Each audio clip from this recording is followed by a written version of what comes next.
que tocó hoy ante nosotros, Rafael Morales. Tuve la suerte de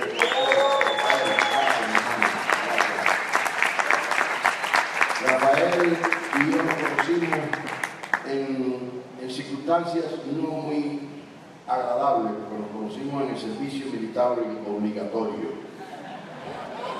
Pero dicen que los buenos amigos se conocen en los hospitales, en la cárcel o en el servicio militar. ¿Cómo? Que se pare, Rafael dice que se pare. Que se pare la boda. Se vuelva a parar. Rafael, un gran amigo de muchos años, un gran artista, un gran ser humano. Y gracias, Rafael, porque sé que me dedicaste una canción aquí esta noche y sinceramente te lo agradezco mucho. Gracias, gracias. Pero bueno, aquí está como invitado especial esta noche Elmer Churampi. Churampi. Elmer Churampi. ¿Cómo dice Churampi? Churampi. Oye, lo dije bien. Elmer Churampi. Un aplauso fuerte ahí, caballero. ¿De qué ciudad eres? De Lima. De la capital. ¿Y te gusta el pico sao? El ceviche. Se le salió ahí el peruano, dice la mejor comida. Lo digo que es verdad. Yo siempre lo he dicho, en Perú se come. Pero aquí también, aquí se come también. Aquí se come como dicen los hijos de puta madre.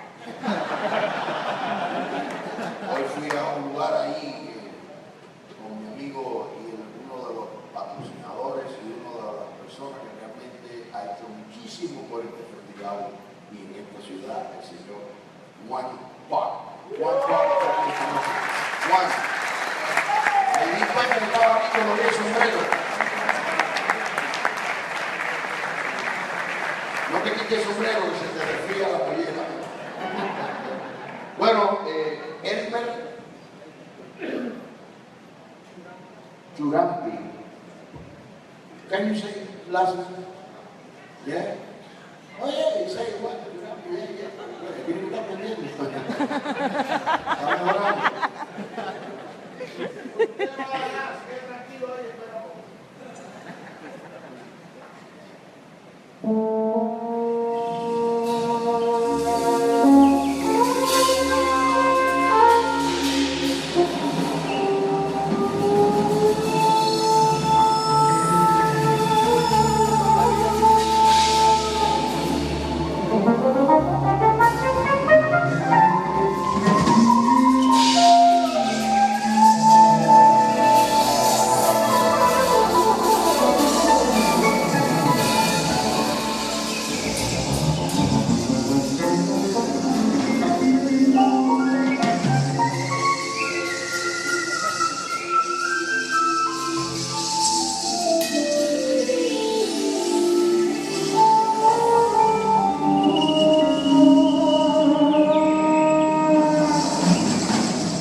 Entramos, ¿no?